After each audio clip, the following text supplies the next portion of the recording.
Sir प्रणाम, मैं हूं हिमांशु द्विवेदी और स्वागत है आपका हमारी खास पेशकश चर्चा में एक बार फिर हम अंतर्राष्ट्रीय विषय पर लौट रहे हैं। इसलिए लौट रहे हैं क्योंकि 5 राज्यों के विधानसभा चुनाव के अंतर्गत जो कुछ हुआ ना था वो हो चुका है।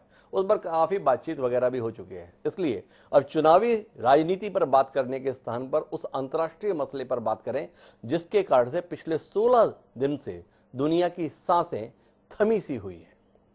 3 घटनाक्रम चल रहे हैं। एक, रूस की फौजों की गोलाबारी चल रही है। दूसरा, यूक्रेन के राष्ट्रपति जेलेंस्की के फिल्मी स्टाइल के बयान चल रहे हैं। और इन दोनों के बीच में अमेरिका और इंग्लैंड के द्वारा प्रतिबंध की आड़ में अपने मुनाफे के इंतजाम किए जा रहे हैं। कुल मिलाकर ये 3 घटनाक्रम साफ तौर पर समझ में आ रहे हैं। अमेरिका के राष्ट्रपति जो बाइडेन प्रतिबंधों की आड़ में लगातार अमेरिका के व्यापार को इजाफा करते हुए दिखाई दे रहे हैं। लगातार अब खबरें ये आ रही हैं कि इस युद्ध के चलते किस कदर अमेरिका के तमाम हथियार कंपनियों का कारोबार बढ़ गया है, किस तरीके से उसे थोक में ऑर्डर मिल रहे हैं। तमाम यूरोपियन देश यूक्रेन को मदद करने के तहत बड़े पैमाने पर हथियारों की खरीद कर रहे हैं। साथ ही इस युद्ध के चलते अपनी अपनी सुरक्षा मजबूत करने के लिए भी हथियारों के ऑर्डर बड़ी संख्या में अमेरिका के हिस्से में आ रहे हैं। इसलिए युद्ध जितना चले उतना अच्छा, जितना तगड़ा हो उतना अच्छा अमेरिका के लिहाज से। इसके बाद अगर इंग्लैंड की ओर रुख करते हैं तो इंग्लैंड की भौगोलिक स्थितियां उसे वो सुरक्षा कवच दे रही हैं जिसके चलते रूस कहीं ना कहीं इंग्लैंड के संदर्भ में दूरी पर है बाकी राष्ट्रों के चलते। इसलिए इंग्लैंड हमेशा की तरह अमेरिका का पिछलग्गू बने हुए इस पूरे खेल में जितना हो उतनी आहुति देने की कोशिश कर रहा है। पर इन सबके बीच में लोग ये समझ पाने में नाकाम है कि आखिर रूस जैसी बड़ी ताकत यूक्रेन को जीतने में इतना समय क्यों लगा रही है। बार बार जेलेंस्की ये बताने की कोशिश कर रहे हैं कि रूस की सेना लगातार नरसंहार कर रही है, निर्दोष नागरिकों को निशाना बना रही है। पर दूसरी तरफ जेलेंस्की और उनकी पूरी टीम ये भी बताने की कोशिश कर रही है कि रूस के हमले के खिलाफ उनका देश किस कदर एकजुट है। रूस के खिलाफ युद्ध के चलते यूक्रेन ने फैसले कौन से लिए? अपने तमाम नागरिकों को हथियार उपलब्ध करा दिए हैं, पेट्रोल बम बनाने की तकनीक सिखाई जा रही है। जब इन तमाम नागरिकों के हाथ में हथियार हैं तो फिर वो निर्दोष नागरिक मात्र कैसे रह गए? उनमें से हर नागरिक अब एक सैनिक के तौर पर है और सैनिक जब युद्ध लड़ रहा है तो उसके संदर्भ में इतना विलाप क्यों हो रहा है? दूसरा कदम जेलेंस्की के द्वारा जो उठाया गया है वो ये है कि उनकी जेल में जितने हत्यारे थे, जितने अपराधी थे, उन सबको छोड़ दिया गया है हथियार थमाकर। इसलिए छोड़ दिया गया है कि आप रूस के खिलाफ युद्ध में भूमिका निभाएं। तो कुल मिलाकर दृश्य काफी अजीब सा है। रूस की जो बीच में रुकने का उसके संदर्भ में एक अनुमान यह लगाया जा रहा है कि रूस चूंकि ये जाहिर करता है, पुतिन ये जाहिर करता है कि यूक्रेन के लोग भी हमारे अपने हैं, तो वह उस तरीके से हमलावर नहीं होना चाहते हैं जिसमें रूस की जनता के मन में ही उनके प्रति कोई नकारात्मकता आ जाए। तो कुल मिलाकर इस पूरी कहानी को ही आज समझने की कोशिश करेंगे।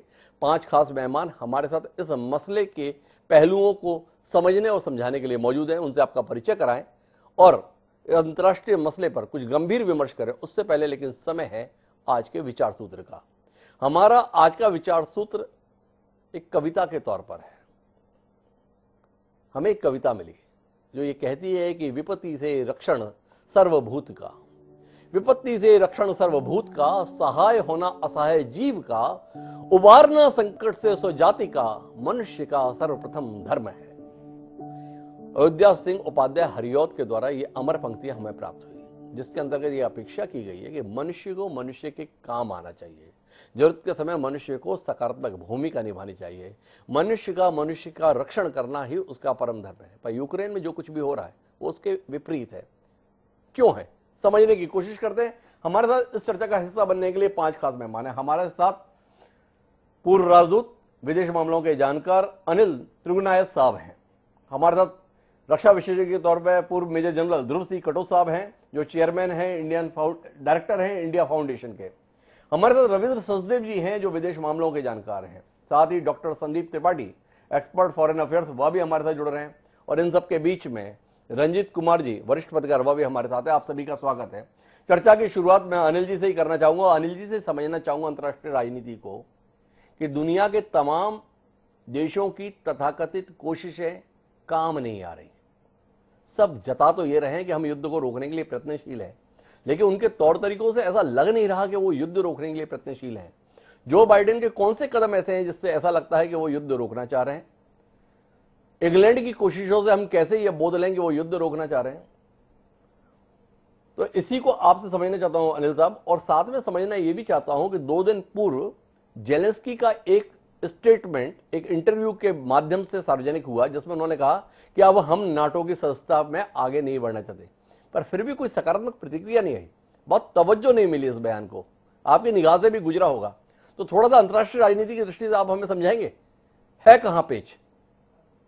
देखिए हिमांशु जी, मैं कहूं कि पहले आपने जो शुरू में पूरा संदर्भ प्रस्तुत किया जी, उसमें आपने बड़ी खूबसूरती से सारी बातें बता दी जी, लेकिन मैं ये कहना चाहता हूं कि ये आपने का जो प्रश्न है जी, इसका उत्तर इसमें निहित है कि ये लड़ाई जो है रूस और यूक्रेन के बीच में नहीं है जी, ये लड़ाई रूस और अमेरिका के बीच में है जी, ये जो है जियोपॉलिटिक्स है जी, ये खाली जो आपने कहा कि क्या बाइडेन कर रहे हैं, तो बाइडेन अगर चाहते तो ये लड़ाई कब की रुक गई होती, या होती ही नहीं जी, ये बात जो यूक्रेन के प्रेसिडेंट ने अब कहा कि हम न्यूट्रल रह सकते हैं, तो ये बात अगर वो 15 दिन पहले कह देते तो लड़ाई नहीं हो सकती थी। रूस की आखिरकार जो सिक्योरिटी उसकी अपनी समस्या है और ये जेन्युइन है, इसमें कोई शक की बात नहीं है। आपने पूरे अपने विचार विमर्श में कई बार ये बातें आई होंगी कि कब 1997 से लेकर के ये बात एक्सपेक्ट की गई, ये अंडरस्टैंडिंग थी कि वो नहीं जाएंगे।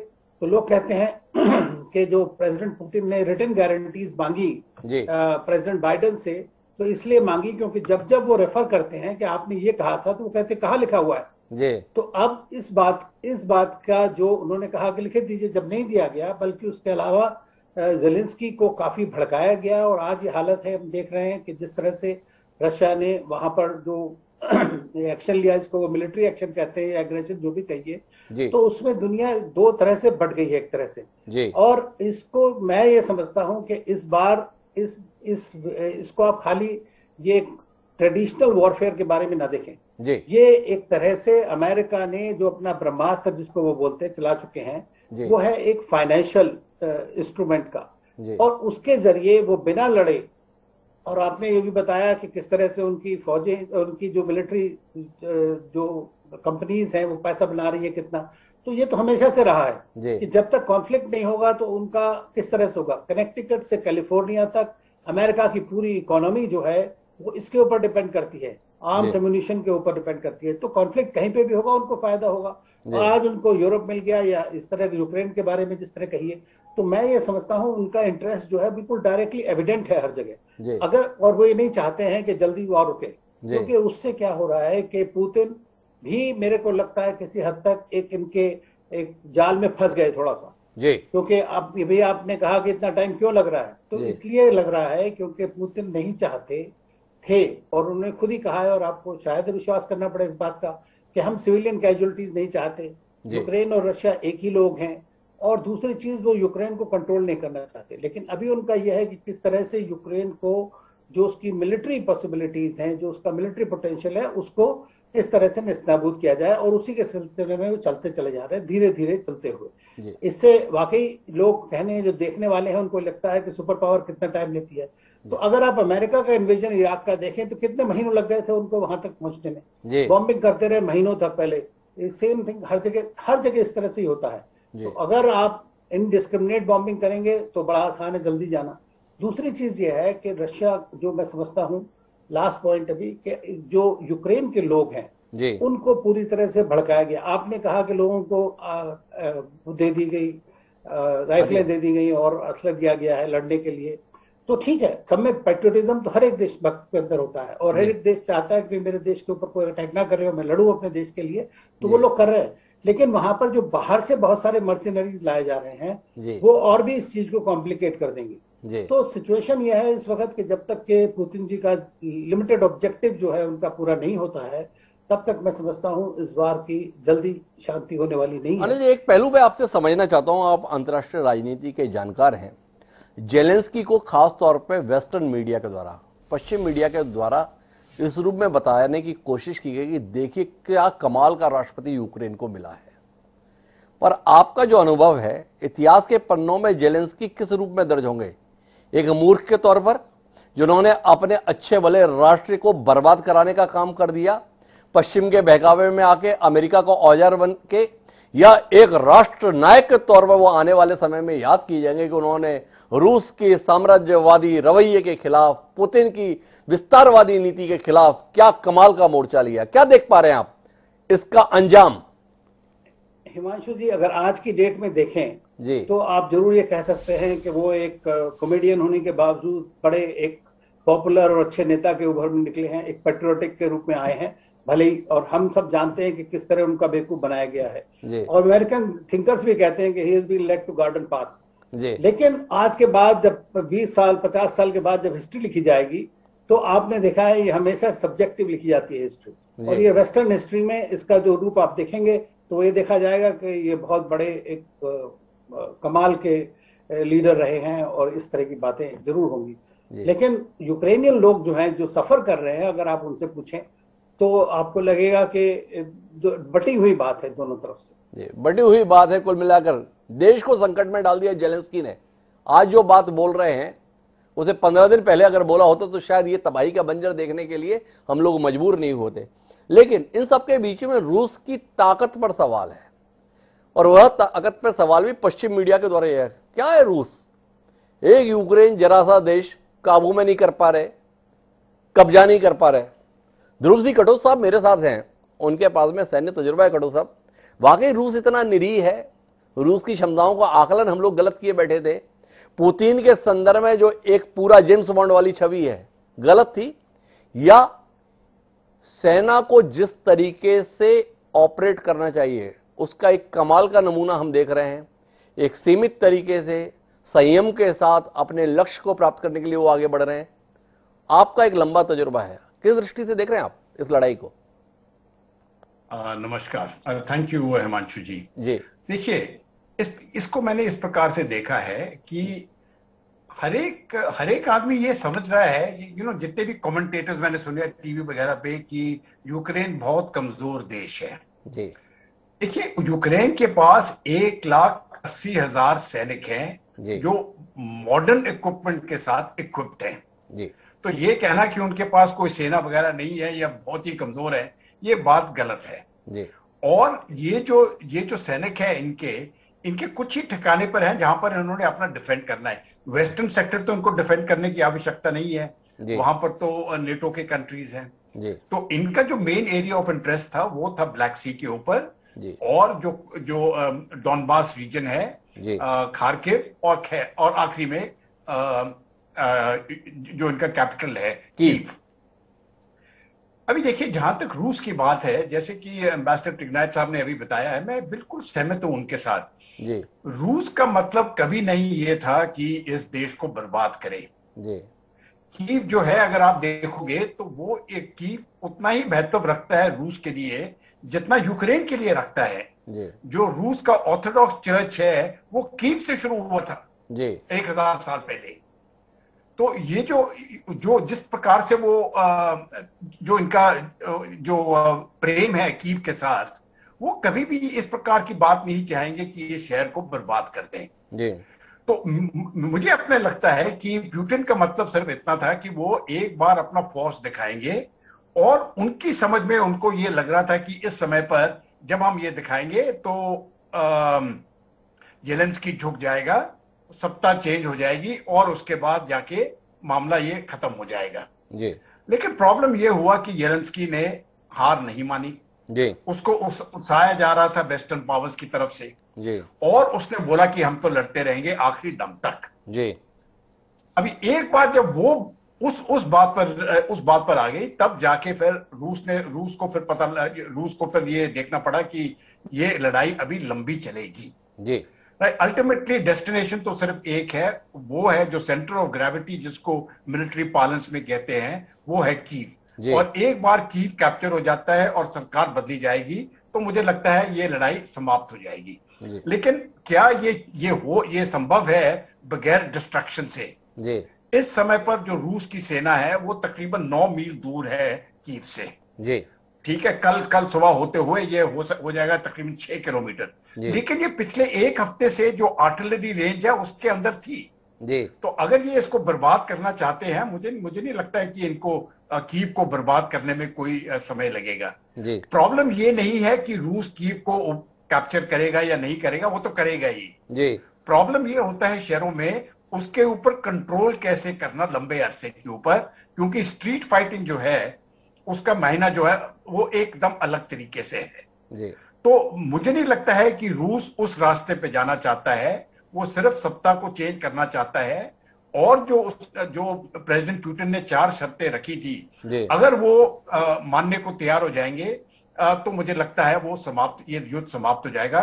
एक तो आपने शुरुआत में कह दिया वो मानने को तैयार है कि यूक्रेन न्यूट्रल रहेगा, लेकिन उसको एक्सेप्ट करना पड़ेगा कि डोनबास के जो 2 लुहांस्क और डोनेट्स्क रीजन है ये अभी आजाद स्टेट्स है, और क्रिमिया भी एक आजाद स्टेट है, ये उनको एक्सेप्ट करना पड़ेगा जी। और जब ये हो जाएगा तो मुझे लगता है कि शांति बहुत जल्दी आ सकती है। युद्ध के संदर्भ में तो आऊंगा रविंद्र सचदेव जी के पास में, लेकिन आपसे सैन्य पहलू पे बात करना चाहता हूं।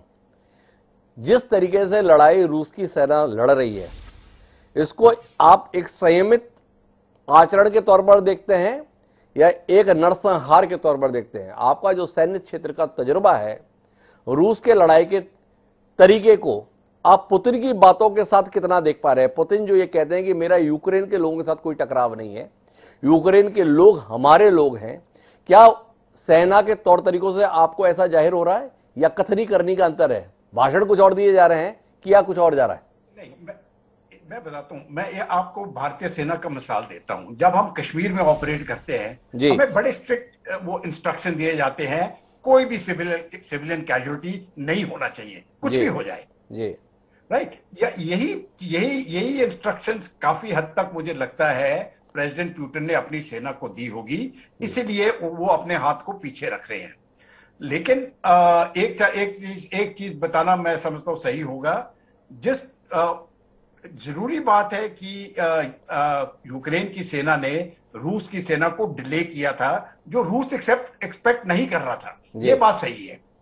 और वो एक्सपेक्ट इसलिए नहीं कर रहा था क्योंकि उन्होंने समझा कि ये सरेंडर कर देंगे और बात खत्म हो जाएगी। उसके लिए मैं समझता हूँ वो पूरी तरह से तैयार नहीं थे, लेकिन अभी वो तैयार है। और अब जिस रुख से वो जा रहे हैं, अगर ये सरेंडर नहीं करता है प्रेसिडेंट ज़ेलेंस्की, तब कुछ हद तक ये शहर जो है, जो कैपिटल सिटी है उनकी, ये बर्बाद होगा। उसके बाद ये घुटने पर आएंगे और तब इनको एक्सेप्ट करना पड़ेगा। बर्बाद होगा अगर नहीं माने समय रहते ज़ेलेंस्की। लेकिन मैं रविंद्र सचदेव साहब आपसे कुछ और पहलू पे समझना चाहता हूं। क्या अंतर्राष्ट्रीय राजनीति में जो बाइडेन रूस को अलग थलग करने में कामयाब रहे इस पूरे घटनाक्रम के दौरान? वो ये जताने की कोशिश कर रहे हैं कि देखिए पुतिन कितना गलत कर रहे हैं, पर यूनाइटेड नेशन में जब प्रस्ताव आया, निंदा प्रस्ताव, तो 35 देश उस निंदा प्रस्ताव का समर्थन नहीं किए, वॉकआउट कर गए। 5 देशों ने खिलाफत में किया। किस नजर से देखें हम इसे? यस, आई थिंक बाइडेन जो अपने विचार से कह रहे हैं और अमेरिका के अंदर भी, वो तो ये पोजीशन में कह रहे हैं ना कि मैंने पूरे यूरोप को यूनाइट कर दिया। अभी पहला स्टेप कि सबसे बड़ी अचीवमेंट बाइडेन की ये हुई कि ट्रंप के जाने के बाद जब फ्रांस जर्मनी अलग अलग राग बजा रहे थे कुछ, अब बाइडेन ने पूरे के पूरे यूरोप को बिल्कुल संगठित कर दिया है, राइट। सो ये तो एक उनकी बहुत बड़ी फॉरेन पॉलिसी विक्ट्री हो गई है बाय द वे। और इसमें जो अफगानिस्तान का जो जो कहानी थी, जो अमेरिकन फोर्सेस की क्रेडिबिलिटी कहानी, वो अब साइड में हुई है अमेरिका के अंदर। बट अब ये हो गया है कि अमेरिका ने यूरोप को पूरा संगठित कर लिया, तो अमेरिकन लीडरशिप वापस आ गई है यूरोप में। That is one. दूसरा, यस, पुतिन को आइसोलेट कर दिया है प्रैक्टिकली स्पीकिंग। देखिए, इस समय केवल मिलिट्री नहीं, उसके अलावा इकोनॉमिक, और अब की बार बहुत अलग चीज हो रही है, अभी तक कभी नहीं हुई दुनिया में। सैंक्शंस लगती थी ईरान पे, नॉर्थ कोरिया पे, दूसरे हम भारत में भी लगी थी, राइट। बट ये सैंक्शंस होती थी सरकारी, अमेरिकन गवर्नमेंट की, एटसेट्रा। अब आप देख रहे हैं कि रशिया में क्या हो रहा है कि जो प्राइवेट कंपनीज हैं वो भी छोड़ छोड़ के रशिया से निकल रही हैं, राइट। ये पहली बार हो रहा है इस तरह का कि प्राइवेट सेक्टर की सैंक्शंस। और इसका बैकग्राउंड मेरे ख्याल से ये है कि अमेरिका में और वेस्टर्न वर्ल्ड में पिछले 15-20 साल से पुतिन की जो इमेज है वो एक डिक्टेटर और इविल, क्या को राक्षसी रूप का एक डिक्टेटर की इमेज बन गई है पुतिन की पिछले 20 साल में। धीरे धीरे शुरू में चेचनिया की जो वॉर हुई 2004-5 में, उसके बाद कुछ और, उसके बाद क्रीमिया इत्यादि। फिर 2016 में इन्होंने, रशियंस ने अमेरिकन इलेक्शंस में साइबर हैकिंग करके इंटरफेयर करा। तो ये पूरी हिस्ट्री धीरे धीरे धीरे चलते आकर के अमेरिका रशिया को अपना एनिमी मानता है और पुतिन को उन्होंने, तभी मेरे को लगता है कई बार की सॉफ्ट इमेज बहुत अहम होती है और वर्षों में, तो पिछले 20 वर्षों में पुतिन की जो इमेज है दुनिया में ना, ये एक डिक्टेटर और स्ट्रांग मैन, हम भी कहते हैं strong man, definitely yes right, वैसी बन गई है। तो अब बाइडेन को मौका मिला है, अमेरिका को, बाइडेन ने तो खुद कहा है अमेरिकन पॉलिसी में, खुद उसने कहा है कि पुतिन इज अ किलर जी। तो अमेरिका रशिया को एक एनिमी देखता है, चाइना को तो अब अलग रखिए अभी, राइट, तो उसको भी एनिमी मानता है, बट रशिया को एनिमी, और इस समय पूरे यूरोप को संगठित करके धीरे धीरे इन्होंने इमीडिएटली, इनफैक्ट अनइमेजिनेबल हुआ है जो भी हुआ है। जर्मनी जिसने कभी ज्यादा स्टांस नहीं लिया था मिलिट्री को लेकर के, उसने डिफेंस बजट 50 बिलियन से उठा करके 100 बिलियन कर दिया 3 दिन के अंदर, डबल कर दिया है, राइट जी। गैस काटी है, वो ऑपरेशन नहीं करा है, वो तो अलग छोड़िए। तो यूरोप को इकट्ठा करके और वर्ल्ड में एक ऐसा माहौल बना दिया इस समय कि रशिया को और पुतिन को कंप्लीटली आउटकास्ट कर रहे हैं। हर मल्टीलैटरल से आज बात हो रही है, वर्ल्ड ट्रेड ऑर्गेनाइजेशन से निकाला जाएगा, जो भी दुनिया भर की संस्थाएं हैं पर एग्जिस्ट ही ना करे जी। अमेरिका ये चाहता है कि रूस इस धरती पर एग्जिस्ट नहीं कर रहा। मेरे 2-3 सवाल है रविंद्र साहब। आपने कहा कि उसने पूरे यूरोप को यूनाइट कर दिया, अमेरिका की ये बड़ी सफलता है जो बाइडेन ये दिखाने में कामयाब रहे हैं, पर क्या यूरोप ने अभी तक फैसला लिया कि हमें रूस से गैस नहीं लेनी है? आज भी रूस से गैस खरीद रहे हैं, पैसे का भुगतान कर रहे हैं, सीधे तौर पे तेल खरीद रहे हैं यूरोपियन यूनियन।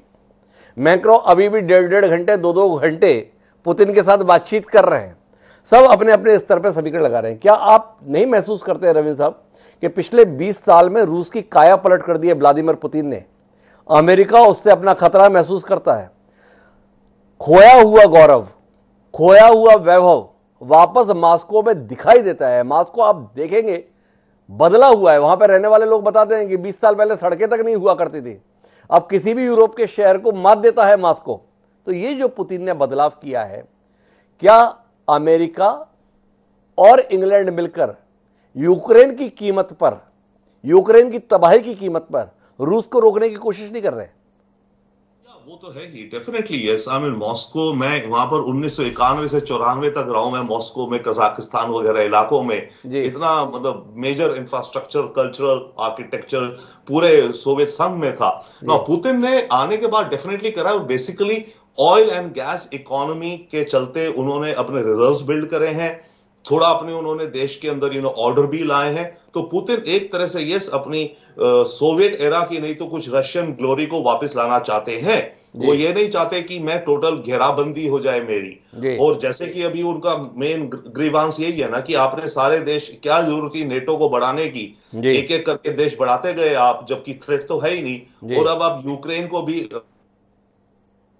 मेरे खिलाफ मिसाइल्स लगा रहे हो, तो वो लॉजिक तो पुतिन का एंड रशिया का आई थिंक समझ आता है। अगर हम इंडिया भी सोचे, हमारे आसपास चाइना सारे देशों में मिलिट्री पार्टनरशिप करता जाए और आखिर में नेपाल पर आकर भी पार्टनर बने, मिसाइल लगाए, तो अगर हमारे पास हार्ड पावर होगी, हम तो पूरा प्रयास करेंगे ना कि नेपाल बिल्कुल नहीं लगाए, राइट। तो पुतिन की घेराबंदी हो रही है, इसमें कोई डाउट ही नहीं है। अब वो इसके अगेंस्ट लैश आउट कर रहे हैं, और इसमें जो रिएक्शन है अनप्रेसिडेंटेड है और अभी तक कभी नहीं हुआ। और इसमें अमेरिका और ब्रिटेन और सारे यूरोपीय देश, देखिए यूरोपियन देश कहने को कभी कहते हैं हम अपना अलग रास्ता चलेंगे, पर आप याद कीजिए इराक वॉर जो हुई थी, जो सेकेंड इराक वॉर, उसमें भी ब्रिटेन में इतना पब्लिक ओपिनियन था कि लड़ाई में नहीं जाना है सद्दाम हुसैन के खिलाफ, जर्मनी भी नहीं कर रहा था, पर धीरे धीरे अमेरिका ने सबको कन्विंस कर लिया और सबके सब चले गए वहां पर। यही हाल यहां पर भी हो रहा है धीरे धीरे। अब आप इनकी स्टेटमेंट सुनिए जो यूरोप से आ रही हैं, ये हो रहा है वी यूरोपियंस, हमारी यूरोपियन वैल्यूज, हम यूरोपियंस हैं।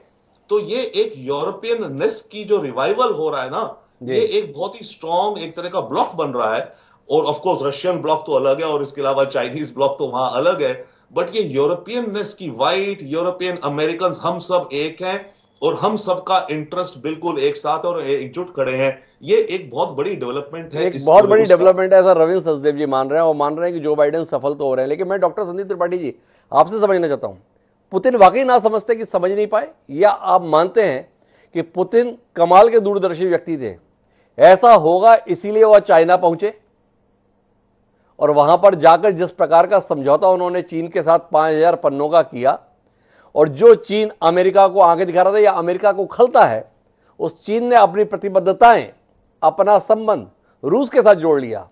तो ये यूरोप को पकड़ते रह गए, और एक वास्तविक ताकत है यूरोप के अंतर्गत ये तमाम देश जितने भी अतीत में हों, पर वर्तमान के संदर्भ में उतने ताकतवर नहीं मिलिट्री की दृष्टि से जितना। क्या ये नहीं बताता है कि बाइडेन के मुकाबले पुतिन ज्यादा बेहतर चाल चल रहा है? हिमांशु जी, आपने बहुत ही अच्छा सवाल किए हैं जी। और पुतिन की लीडरशिप में मेरा एक रिसर्च है जी। और अभी आप जब जेलेंस्की पर जब बात कर रहे थे तो मुझे लगा कि इस पॉइंट पर मैं कुछ बोलूं। जी। मैं शुरू से इस बात को बोलता रहा हूं कि पुतिन की जो पॉलिसी है वो एक विजन ओरिएंटेड वेल क्राफ्ट है, और जो एक्शन दिखते हैं वो उसी वेल क्राफ्टेड विजन पर ओरिएंटेड रहती है। आप शुरू से देखिए, हम कह रहे थे टेलीविजन में कि ये 3 दिन में वॉर खत्म हो जाएगा, ये हमारा प्रोडिक्शन है, ये पुतिन का प्रोडिक्शन नहीं था कि 3 दिन में हो जाएगा। पहली चीज। दूसरी चीज ये थी कि जेलेंस्की का आप नैरेटिव्स देखिए कि जेलेंस्की क्या करते हैं, शुरू में एक हीरोइक फिगर में आते हैं, इसके बाद फिर कुछ दिन बाद टेलीविजन में आकर के ये कहते हैं, यूएस से, नाटो से कहते हैं कि आप मुझे आखिरी बार जिंदा देख रहे हैं। वो एक रोमांटिसिज्म, पहले हीरोइक सेंस में आते हैं, फिर एक रोमांटिसिज्म में आते हैं, और थर्ड स्टेज में क्या करते हैं, नाटो को फिर कहते हैं, एक्यूज करते हैं कि देखो मैं आप पर भरोसा किया, आपके लिए मैं लड़ाई लड़ी, और नाटो एक क्रेडिबल इंस्टीट्यूशन नहीं है और आप मेरे साथ खड़े नहीं हो, तो मैं अकेले लड़ाई लड़ूंगा। ये बताता है कि एक जो लीडरशिप की जो विजन होती है, जो लीडरशिप का मतलब होता है कि देश को क्राइसिस से निकालना, तो जेलेंस्की के पास ऐसे कोई लीडरशिप विजन नहीं है, पहली बात। अब रही बात, और इसीलिए आज कभी वो कहते हैं कि आइए हम बात कर लेते हैं, कभी कहते हैं कि देखो ये मेरी आखिरी जंग है, तो ये फ्रस्ट्रेशन है और ये पूरी तरह से फ्रेजाइलिटी है माइंड सेटअप की जेलेंस्की की। दूसरा जो बहुत इंपॉर्टेंट पॉइंट आपने मुझसे पूछा कि पुतिन का क्या ये प्लान था, आपको बताऊं 2 इंपॉर्टेंट पॉइंट बहुत इंपॉर्टेंट है यहाँ पर। एक ये है कि अमेरिका क्या यूरोप को यूनाइट किया, यदि किया तो आप ये समझिए कि बार बार इमैनुअल मैक्रोन और ओलाफ शोल्ज पिछले 1 महीने से कितनी बार इनकी बातें हो चुकी। मेरा चूंकि इकोनॉमिक पर रिसर्च है, मैं आपको बता दूं, जो नॉर्ड स्ट्रीम 2 गैस पाइपलाइन जो कैंसिल हुई है अभी, वो इतनी गहरी चिंता है ओलाफ शोल्ज के लिए, जो 110 बिलियन जो क्यूबिक मीटर्स जो गैस जानी थी जहां पर, उसका ऑप्शन नॉर्वे नहीं है, उसका ऑप्शन यूएसए नहीं है, और उसका ऑप्शन यूएई और सऊदी अरेबिया नहीं है। Germany doesn't have A option, उसकी वो ऑप्शन नहीं है। तो अब लेकिन रूस के पास इकोनॉमिक सैंक्शन के ऑप्शन है, वो कौन है, बीजिंग है। जब विंटर ओलंपिक्स में जाते हैं वो कह देते हैं कि वन चाइना पॉलिसी का हिस्सा है ताइवान। ये क्या है? इसका मतलब है कि security of supply, security of जो मार्केट है पुतिन के लिए वो चाइना सेफ है, सिक्योरिटी ऑफ मार्केट, लेकिन सिक्योरिटी ऑफ सप्लाई जो है यूरोपियन यूनियन के लिए सेफ नहीं है।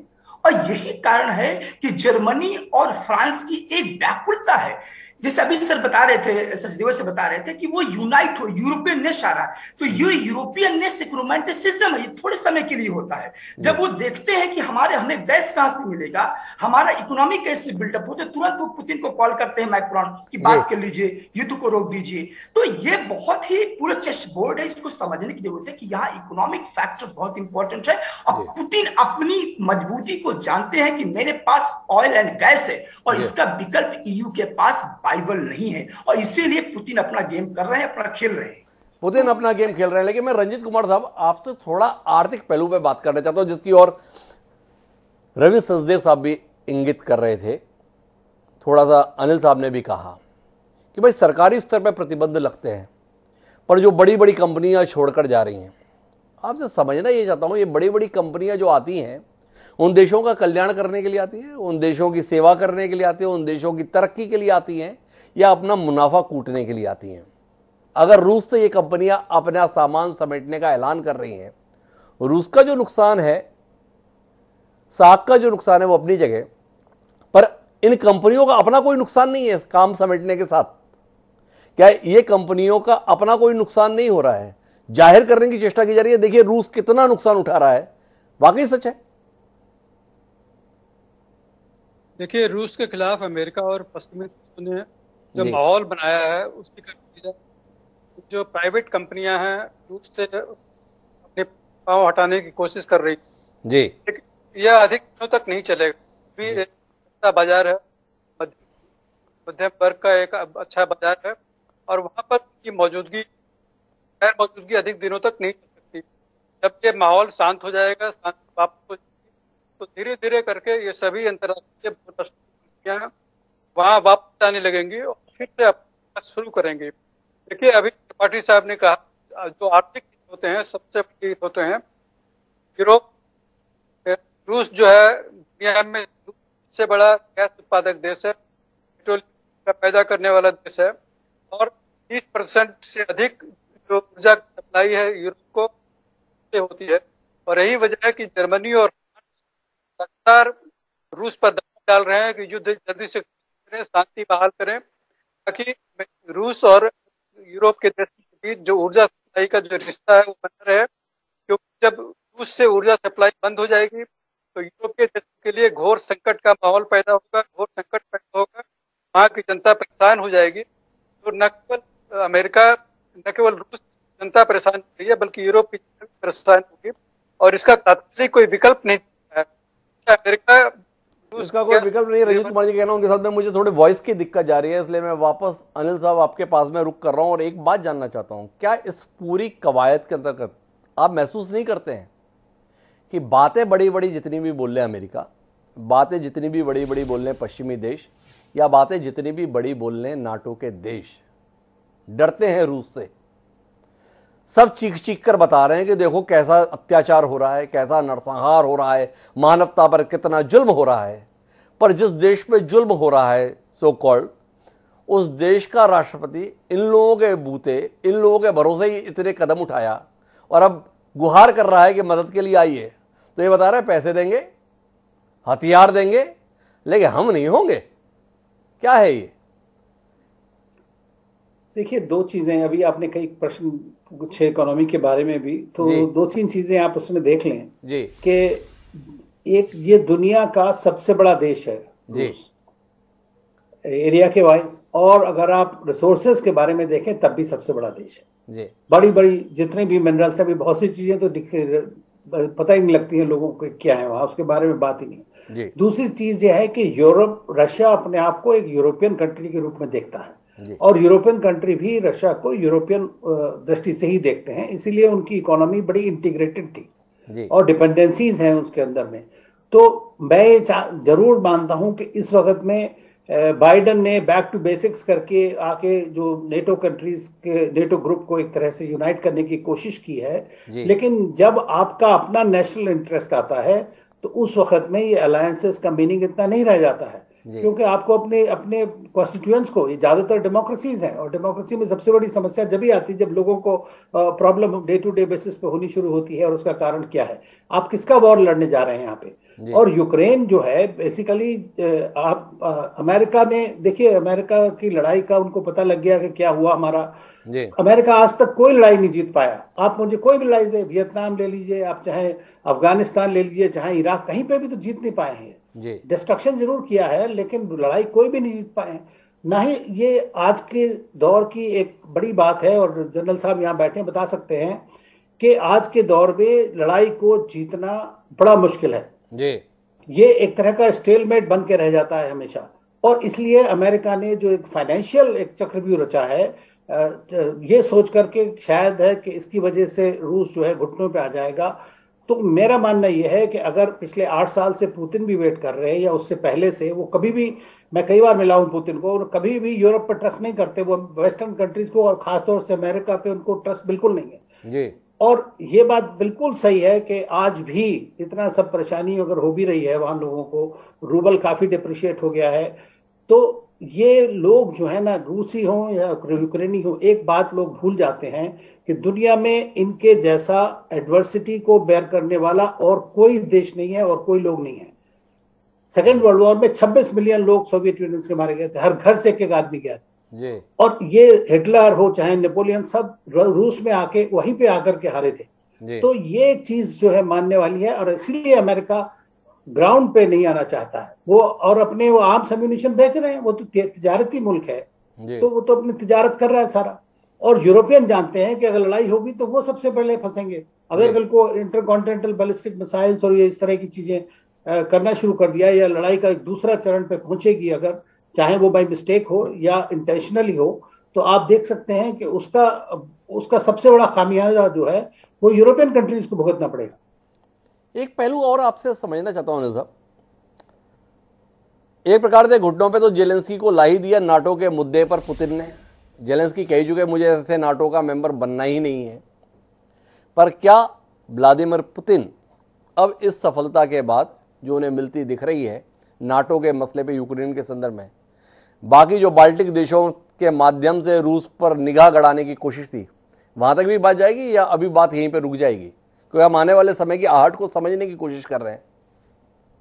देखिए, मेरा तो मानना यह था अभी तक, सच बताएं, और आई थिंक इन दिस हम सभी लोग ज्यादातर जो ऑब्जर्व करने वाले हैं किसी हद तक गलत साबित हुए हैं जी। और वो ये है, और कि पुतिन को हमने ये सोचा था शुरू में कि वो जॉर्जियन प्लेबुक जो है, जैसे जॉर्जिया में उसने किया, एग्जैक्टली सेम प्लेबुक यहाँ पे भी होगी, और किसी तरह कीव को कब्जा कर लेगा जैसे जनरल साहब ने कहा, और उसके बाद में चेंज ऑफ रिजीम करके। लेकिन अब चूंकि उसको लग गया है कि ये यूरोपियन और अमेरिकन कंट्री जितना उसके ऊपर फाइनेंशियल दबाव बनाएंगे, और चीन के बारे में हम लोगों ने बहुत डिस्कस नहीं किया है, लेकिन अब असली चीज जो मुझे लगती है कि हॉट वार जैसे ही खत्म होता है उसके बाद आप देखिएगा कि फियर्स कोल्ड वॉर 2.0 शुरू हो जाएगा बहुत बड़ी तेजी में। और ये अटैक किया जरूर रूस के ऊपर है इन्होंने, लेकिन मैं समझता हूं कि ये चीन को दबाने के लिए कि देखो हमारी फाइनेंशियल ताकत इतनी है कि हम ये सब कर सकते हैं। स्विफ्ट से आपसे कर दिया तो चीन और रूस ने अपने नए सिस्टम बनाएंगे, आप देखेंगे नए तरह का फाइनेंशियल आर्किटेक्चर बनेगा जी। और ये एक जो सिचुएशन है बड़ी इंटरेस्टिंग डेवलप होगी इसके बाद फिर से। तो कुल मिलाकर शक्ति का संघर्ष केवल रूस यूक्रेन के बीच नहीं चलने वाला है। अब एक नया घटनाक्रम के संदर्भ में अनिल जी हमारे को ध्यान दिला रहे हैं कि आने वाले समय में विश्व दो हिस्सों में बटेगा, जहां एक और रूस और चीन और उससे जुड़े हुए देश होंगे, और दूसरी तरफ पश्चिमी देश अमेरिका के नेतृत्व में तमाम यूरोपियन देश मुकाबला करते हुए दिखाई देंगे। पर इन सब के बीच में मैं कटोच साहब आपसे एक बात समझना चाहता हूं, क्या इस पूरे घटनाक्रम में आप नहीं मानते हैं कि एक बड़ी भूल यूक्रेन से हुई? जब सोवियत संघ का विखंडन हुआ, इन नाटो देशों पर एतबार किया जो यूक्रेन ने, और अपने परमाणु हथियार स्वेच्छा से छोड़ दिए, मरवा दिया यूक्रेन को। और भारत के संदर्भ में आप क्या मानते हैं कि भारत की इस हिम्मत को आप इस मौके पर सराहना चाहेंगे कि हम परमाणु शक्ति संपन्न हो पाए, इसीलिए चीन जैसी ताकत के मुकाबले में हम सुरक्षित महसूस कर पाते हैं? देखिए, जहां तक भारत की बात है, ये गोइंग न्यूक्लियर वाजपेयी साहब के टाइम पे बुद्धा स्माइलिंग जो उस समय पर कोड वर्ड दिया गया था जी। मैं समझता हूँ सब हमारे सिक्योरिटी के लिए सबसे महत्वपूर्ण फैसला था वो जी, राइट। और आज वो बिल्कुल सिद्ध हो रहा है। कई पुस्तकें इसके ऊपर लिखी गई हैं कि जिस प्रकार से विदेशी ताकतें हमारे परमाणु हथियारों को, ये जो प्रोग्राम है इसको रोकने की कोशिश कर रहे थे। और अगर आप देखेंगे, अगर पिछले 20 या 30 साल के इतिहास ले, तो कितने हमारे वैज्ञानिक को मारा गया है एक्सीडेंट के तौर पर या किसी और तौर पर, और ये मैं साजिश के समय पर देखता हूं। लेकिन रही यूक्रेन की बात, देखिए मुझे नहीं लगता है कि यूक्रेन का फैसला गोइंग नॉन न्यूक्लियर इतना उनकी सिक्योरिटी को हानि पहुंचाया। प्रॉब्लम ये नहीं थी, प्रॉब्लम थी मिस्टर ज़ेलेंस्की की। ये जो 2014 का यूरो मैदान का जो कू किया गया और जबरदस्ती करके इसको लगाए, इसको आपने पोल पोजीशन पर प्रेसिडेंट बना दिया। मुझे नहीं लगता है कि प्रेसिडेंट ज़ेलेंस्की के पास वो पॉलिटिकल समझ है कि उसका देश किस रास्ते में जाएगा अगर वो नेटो के इशारे पे नाचेगा। अभी ये जो बर्बादी जो हो रही है, ये मैं समझता हूं प्रेसिडेंट ज़ेलेंस्की की खुद की गलती है। ही इज नॉट वो पॉलिटिशियन नहीं है, ही इज अ कॉमेडियन। और जैसे ही जो उसकी इनर सर्कल जो है वो बार बार तालियां बजाते हैं, और यही उसको सुनने की वो होती है कि ठीक है, सब लोग मुझे अपलॉड कर रहे हैं। कटो साहब, मैं बीच में रोकना चाहता हूं। अभी मेरे पास एक बयान आया है ज़ेलेंस्की का भी और रूस के तरफ से भी। रूस की तरफ से यह मांग आई है कि संयुक्त राष्ट्र संघ की सुरक्षा परिषद की तुरंत बैठक बुलाई जाए, क्योंकि यूक्रेन रासायनिक हथियारों का निर्माण कर रहा है, इस पर बैठक बुलाई जाए।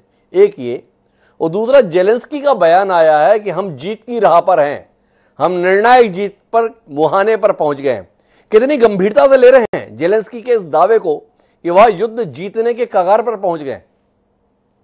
देखिए, एक तो बायोलॉजिकल लेबोरेटरीज जो अमेरिका की मदद से यूक्रेन में बनी है, ये मैं समझता हूँ ये पूरी विश्व के लिए बहुत खतरनाक है।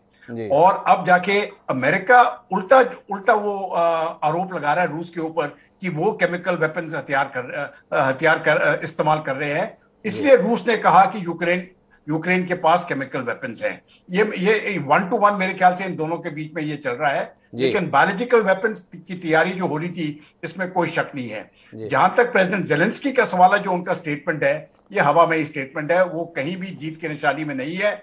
एक हफ्ते के अंदर आप देखोगे, अगर ये सरेंडर नहीं करते हैं तो मुझे लगता है कि कीव जो है वो निशाने पे आएगा और बहुत बुरी तरह से इनका नुकसान होने वाला है। तो कटो साहब कॉन्फिडेंट है, रूस के संदर्भ में कोई मुश्किल नहीं है, जेलेंस्की को तय करना है सरेंडर करना है या कीव को सीधे तौर पे हारना है। लेकिन मैं रविंद्र सचदेव साहब के पास में जाना चाहता हूं और अनिल जी ने जिस और बात को ले गए थे उसी को आगे बढ़ाना चाहता हूं।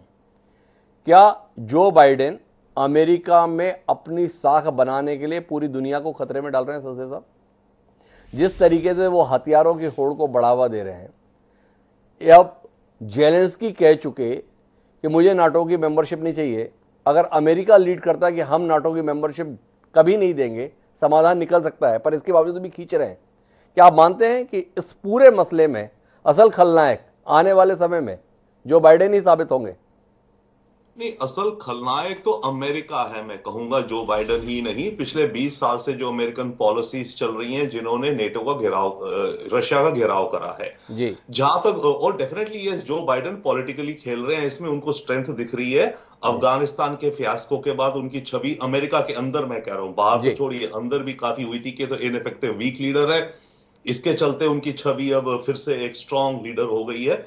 बट ये अमेरिका का कोर इंटरेस्ट है। अमेरिका में ओवरऑल दोनों पार्टीज मिलाकर के इस विचार में पहुंच गई कि रूस हमारा एनिमी है, दैट इज नंबर 1 जी।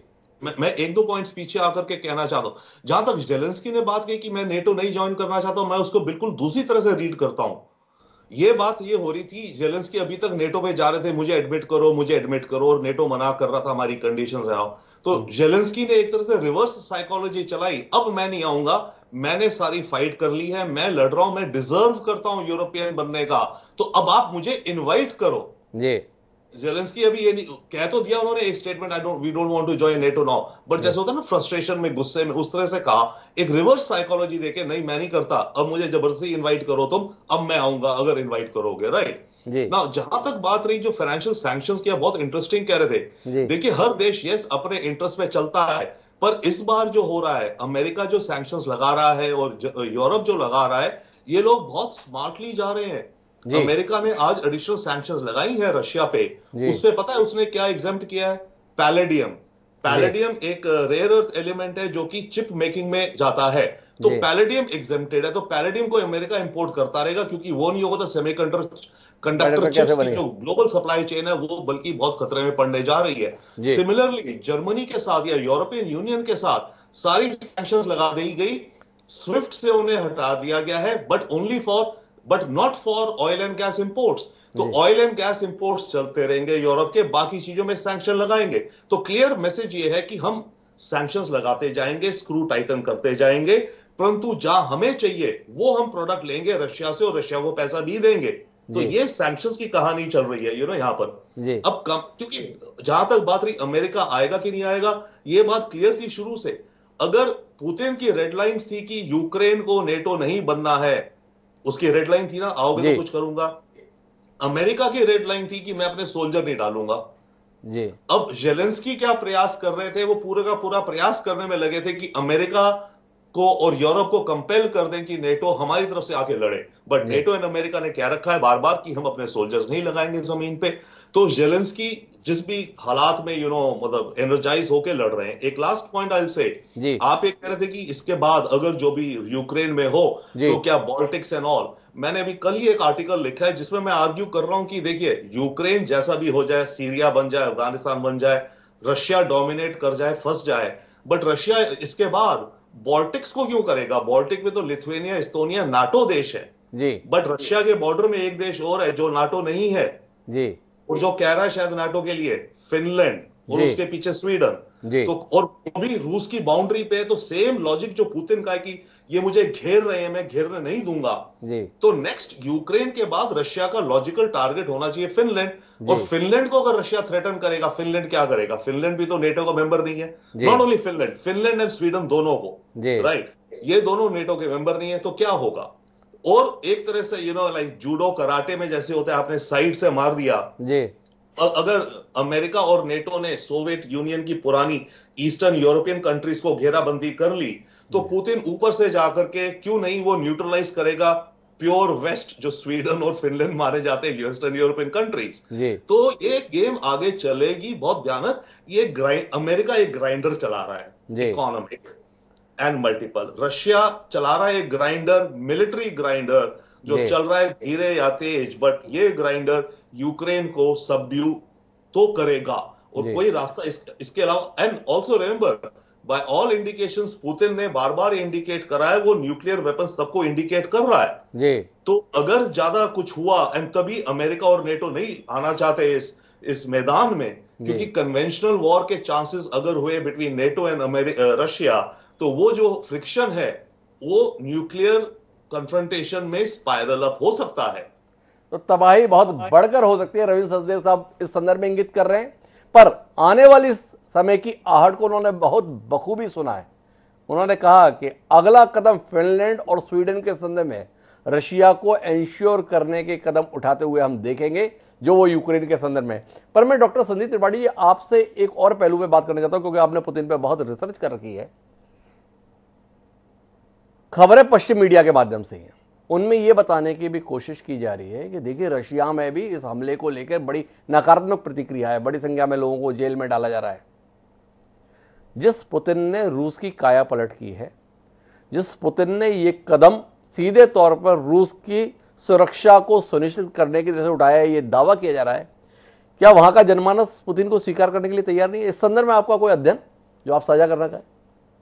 जी हिमांशु जी, आप बहुत अच्छा सवाल किए हैं, और मैंने पॉलिटिकल कल्चर पर वहां पर रिसर्च किया जी। और उस रिसर्च के दौरान जो मेरा इंटरेक्शन हुआ रशियन से, वो ये बताता है कि रशिया का जो कल्चर है, पॉलिटिकल कल्चर, वो 3 फैक्टर पर, 3 पॉइंट पर बेस है उसका ये है कि वो कलेक्टिविज्म बहुत पसंद करते हैं, और जो ऑर्डर है they are very concerned about the order rather than the democracy. They don't bother about the freedom। उनको फ्रीडम इंपॉर्टेंट नहीं है, उनके लिए ऑर्डर इंपॉर्टेंट है। तो और पुतिन चेचन्या 1996 से ऑर्डर ही दे रहे हैं, और सबसे बड़ी बात यह है कि वो ऑर्डर दे रहे हैं जो सोवियत यूनियन का था। तो एक तरह से मैं हमेशा कहता हूं कि 2005 का जो पुतिन का स्टेटमेंट था कि the collapse of the Soviet Union was the geopolitical catastrophe of the century, एक रिवाइवल है, एक रिवाइवल ऑफ नॉस्टैल्जिया है। ये बात समझने की जरूरत है हमें।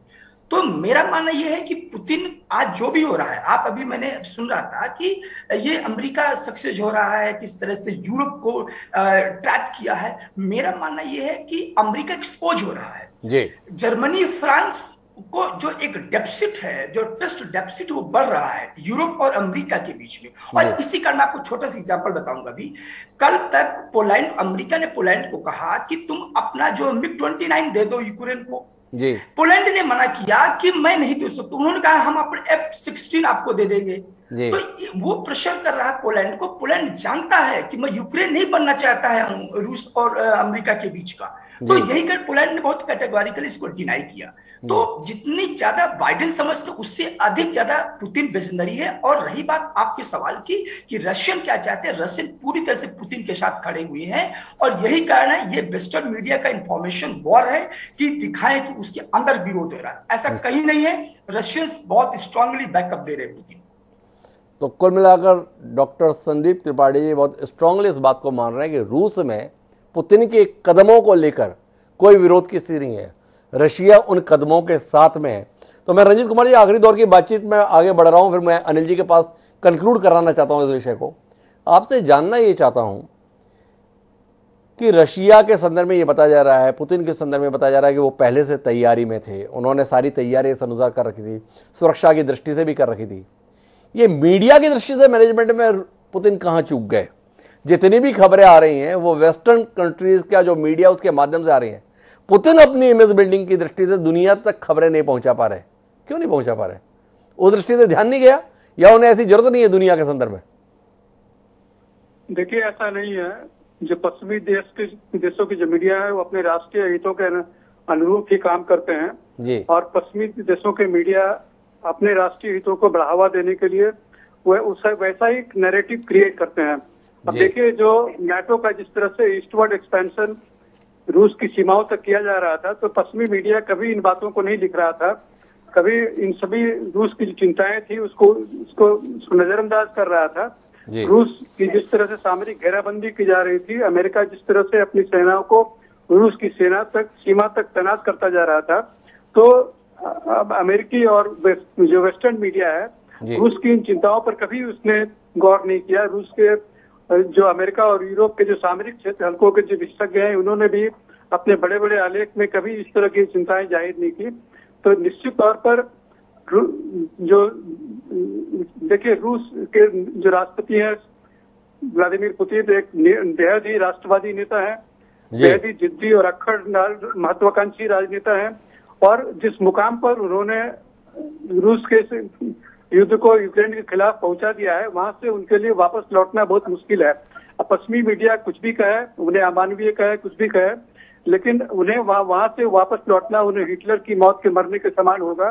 इसलिए माना जा रहा है कि राष्ट्रपति पुतिन पश्चिमी मीडिया के प्रचार को नजरअंदाज करते हुए अपना लक्ष्य हासिल करके रहेंगे। एक ऐसा शांति समझौता यूक्रेन पर थोप कर मानेंगे जिसे यूक्रेन के नेताओं को स्वीकार करना पड़ेगा, अमेरिकी और जो नाटो के देश है उन्हें स्वीकार करना पड़ेगा।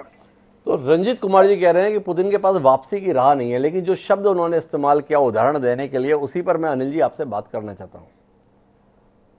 रंजीत कुमार साहब बोले कि पुतिन बहुत राष्ट्रवादी है और उसके साथ में जिस शख्स का उल्लेख किया हिटलर, वह भी राष्ट्रवादी ही था। जर्मनी गौरव, जर्मन वैभव, इसके लिए समर्पित था, अपने राष्ट्र की उन्नति के लिए समर्पित था। क्या पुतिन हिटलर को रोल मॉडल मान लिए वाकई सही उदाहरण है, या हिटलर के नजरिए में और पुतिन के नजरिए में अंतर है? किस दृष्टि से देखते हैं आप पुतिन की कार्रवाई को? क्या आपको दूसरा हिटलर दिखाई देता है, या अपने देश के संदर्भ में जो मूलभूत सुरक्षा करना एक देश के मुखिया का कर्तव्य, केवल उतने का निर्वहन देख रहे हैं? देखिए, मेरा मानना यह है, जितना भी मैं पुतिन साहब के बारे में पढ़ा या देखा या मिला हूं जी, वो ये है कि वो एक स्ट्रेटेजिस्ट है जी, वो एक नेशनलिस्ट है जी। इसमें कोई शक नहीं है कि वो एक जो पुरानी जो रशिया की जो एक पुरानी इमेज है जी, एक बड़ी एम्पायर की या ज़ारिज्म या ये इस सब में विश्वास रखते हैं। इसमें कोई ये भी शक नहीं है कि थोड़ी बहुत बातें वो स्टालिन की भी मानते हैं, हालांकि वो उसको क्रिटिसाइज भी किया है उन्होंने कि ये सारा क्राइमिया और ये सब इन्हीं का किया धरा है यूक्रेन का अपने पुराने लीडर्स को जी। तो मैं इस बात से सहमत नहीं हूं कि ये हिटलर जैसी बातें हैं, क्योंकि ये युद्ध जो है जहां तक मैं समझता हूं ये थोपा गया है जी। ये युद्ध उन्होंने खुद नहीं किया गया है इसमें, तो ये एक बड़ा बेसिक डिफरेंस है इसके बीच में। और ना ही उन्होंने वॉर मॉन्गरिंग करी है। जहां तक मीडिया की बात है, देखिए वो जानते हैं कि वेस्टर्न मीडिया हमेशा जो है उल्टा ही बोलेगा और बोलता रहा है, चाहे वो कहीं से भी रहा हो, हमने देखा है हमेशा से। सोशल मीडिया ने उसको और भी आगे बढ़ा दिया है और ये सारे ऑर्गेनाइजेशंस वेस्टर्न है तो आप इनसे कोई ऐसा नैरेटिव एक्सपेक्ट नहीं कर सकते हैं कि जो प्रो रशियन हो। बहुत कम लोग हैं जो बोल रहे हैं। बर्नी सैंडर्स की स्पीच आजकल बड़ी वायरल हो रही है, जिन्होंने कहा ये गलत किया है। सारे जो मेन थिंकर्स है, स्ट्रेटेजिक थिंकर अमेरिका के, उन्होंने कहा था कि ईस्टवर्ड एक्सपेंशन नहीं होना चाहिए, ये रूस के लिए रेड लाइन है। तो जब अमेरिका के मेजर जो बड़े बड़े थिंकर्स हैं, चाहे वो किसिंजर हो दूसरे, सब ये बात कहते हैं, उसके बाद भी वहां की सरकार यही करना चाहती है। तो देखिए, मैंने कहा कि ये लड़ाई वो लड़ रहे हैं दूर बैठ करके, और इसमें उनको मजा आता है कि कठपुतली की तरह सबको लाते रहो और उनका काम चलता रहेगा। तो बेसिकली ये है कि ये अब चाहे हिटलर बना दे उसको, चाहे कुछ और बना दे, लेकिन उसका मतलब ये नहीं है। और वो तो खुद कह रहा है कि मैं डीनाजिफिकेशन करने जा रहा हूं वहां पे यूक्रेन का, तो फिर कहां से नाजिज्म फिलॉसफी आ गई? तो मैं आपसे समझना चाहूंगा अनिल साहब, आपका अपना जो तजुर्बा है सारी दृष्टियों से, क्या अमेरिका और उसके सहयोगी देश पुतिन का आकलन करने में चूक गए, या पुतिन जेलेंस्की का आकलन करने में चूक गए? चूका कौन है? क्या इसको आप भाप पा रहे हैं? नहीं, कोई नहीं चूका है इसमें जी। ये गेम है, तो कोई नहीं चूका है। देखिए, वो जब भी पुतिन, जेलेंस्की बहुत बार कह चुका है मैं पुतिन के साथ बायलैटरल मीटिंग करना चाहता हूं, लेकिन पुतिन को ये मालूम है कि उस बायलैटरल मीटिंग का कोई हल नहीं निकलेगा, क्योंकि उसकी जो डोर है वो तो, जो भी बातें हुई हैं वो उनकी अमेरिका के साथ हुई, और बाद में यूरोपियन कंट्रीज ने कहा कि अरे भाई हमें तो कोई पूछ ही नहीं रहा है, तो फिर फ्रांस और जर्मनी उसमें कूदे कि भाई हमें भी इन्वॉल्व करिए। फिर नेटो से डिस्कशन शुरू हुई, उस नतीजा कुछ भी नहीं निकला, और आखिरकार जो है ये जो सिचुएशन हम आज देख रहे हैं ये हुई है। और ये बात सही है कि पुतिन को अभी फेस सेविंग भी जरूरी है। यूँ अगर आप एक स्ट्रॉन्ग लीडर के रूप में माने जाते हैं और आप अपने आप को सुपर पावर कहते हैं, तो आप अमेरिका की तरह पीठ दिखा के तो नहीं भाग सकते हर जगह से। एक बार सोवियत यूनियन कर चुका है अफगानिस्तान में, और कोई बड़ी पावर आज तक कोई युद्ध नहीं जीत पाई। ये मैं आज भी कह रहा हूं और मैं मानता हूं, तो सबका ही नुकसान होना है। This is a war in which everybody will lose. सभी का नुकसान होना है। पर मैं रविंद्र सचदेव साहब आपके साथ इस कार्यक्रम की आखिरी बातचीत के लिए रुक कर रहा हूं, और आपके अपने अनुभव के आधार पर जानना चाहता हूं, समाधान निकलेगा कैसे, कूटनीतिक या सैन्य? पुतिन घुटने टिकवाकर ही मानेंगे, या उससे पहले कोई ऐसा समाधान निकल पाएगा? सैनिक निकलेगा, उसके बाद डिप्लोमेटिक होगा। अब ये कड़ी चलती रही है, ट्रेन निकल चुकी है स्टेशन से। सैनिक निकलेगा कुछ, उसके बाद फिर कूटनीतिक होगी, फिर कुछ सैनिक होगा, फिर कुछ कूटनीतिक होगी। ये अब चलेगा, क्योंकि अमेरिका ने रशिया को टोटली काट दिया है दुनिया के सिस्टम से। कोई वे आउट नहीं है रशिया के पास। सैंक्शंस कम होंगे, कैसे कम होंगे कोई नहीं दिखता। और रशिया को जो खतरा दिख रहा है, उसको जो यूक्रेन से खतरा दिख रहा है, इस समय मैं कह रहा हूं ना, फिनलैंड और स्वीडन कह रहे हैं हमें भी नेटो ज्वाइन करना है। अब रशिया ये कहेगा कि भाई अभी तो मैं यूक्रेन को रोक रहा था, अब ये फिनलैंड भी जा रहा है नेटो, तो पहले फिनलैंड को वो न्यूट्रलाइज करो ना, रादर देन लिथुआनिया, एस्टोनिया। जहां तुमने अटैक किया तो वो तो नेटो है, तो वहां तो ऑलरेडी नेटो रशिया हो जाएगा। तो रशिया भी ये करेगा। तो ये स्टेप बाय स्टेप चलता रहेगा। ये ग्राइंडर्स दोनों तरफ से चलेंगे, और unfortunately human lives will suffer. ये दोनों, it's power, clear cut rule of jungle है आज की तारीख में दुनिया में। जिसकी पावर है उसकी चल रही है। International treaties do not matter now. जिसको जो करना है अपना करो। इंटरनेशनल कोड ऑफ जस्टिस में रवि जी मैं जानना चाहूंगा, जेलेंस्की रहेंगे या जाएंगे? मेरे से जी, जेलेंस्की को मोस्ट वॉली जाना पड़ेगा। इनको या तो यूक्रेनियन गवर्नमेंट इन एग्जाइल उस तरह का कुछ हो, निकल जाए, या वहां रह जाए। तो फिर तो कीव में आ गए और ये हो गया, तो फिर तो बहुत ही बुरी दुर्दशा होनी है। क्योंकि जैसे डीनाजिफिकेशन की बात है, तो रशियंस ने आइडेंटिफाई करे हुए 200-400 कुछ लोग, जो भी कुछ हैं, जो जेलेंस्की के टॉप एडवाइजर्स हैं, जो कि वो कहते हैं तो नियो फासिस्ट हैं। तो उनको तो ये तो मिलिट्री ट्रायल करेंगे, कंगारू कोर्ट करेंगे, और उनको उठा के एग्जीक्यूट करेंगे, जेल डालेंगे, अगर रशिया ने ये करना है, क्योंकि उसको ये डेंजर निकालना है। तो इस तरह की चीजें I think we can expect going ahead. तो कुल मिलाकर हम बातचीत को अगर अंजाम पे पहुंचाएं, तो अंजाम यह है कि अभी तुरंत समाधान कुछ होने वाला नहीं है। रूस के पास में अब अपने बढ़ते हुए कदमों को रोकने का विकल्प नहीं है, जब तक कि वह कोई निर्णायक स्थिति ना ले ले। पश्चिमी देशों का मोहरा बना हुआ यूक्रेन कुल मिलाकर उसकी कीमत चुका रहा है। क्या आने वाले समय में यह कीमत फिनलैंड और स्वीडन को भी चुकानी पड़ेगी, या यूक्रेन से सबक लेते हुए वह कोई ऐसे कदम उठाएंगे ताकि टकराव का यह सिलसिला यहीं रुक पाए? रूस और चीन का गठबंधन क्या अंतर्राष्ट्रीय स्तर पर एक नया शक्ति संतुलन स्थापित करेगा, इसके लिए हमें इंतजार करना होगा। बहरहाल आप पांचों मेहमानों का बहुत बहुत धन्यवाद इस चर्चा का हिस्सा बनने के लिए। समय है अब आज के शेर का। जिस प्रकार की त्रासदी से मनुष्य जाति गुजर रही है, उसी को व्यक्त करते हुए हमारा आज का शेर ये कहता है, देखा उन्हें करीब से हमने तो रो दिए, देखा उन्हें करीब से हमने तो रो दिए, जिन बस्तियों को आग लगाने चले थे हम। खुर्शीद उल इस्लाम ने जो ये शेर लिखा था उन तमाम लोगों के संदर्भ में है जो ऐसे युद्ध के चलते अपने कदम आगे बढ़ाते हैं। तो कुल मिलाकर युद्ध में जीते हारे कोई भी, आखिर में नुकसान तो इंसानियत का और इंसान का ही होता है। क्या बोध उन तमाम राष्ट्रनायकों को जहन में नहीं आता है जो युद्ध के माध्यम से समाधान तलाशने की कोशिश करते हैं? विचार करिएगा। बहरहाल आज के इस कार्यक्रम में इतना ही। सोमवार को मिलेंगे नए विषय के साथ चर्चा में ही। तब तक के लिए मुझे दें इजाजत। सादर प्रणाम।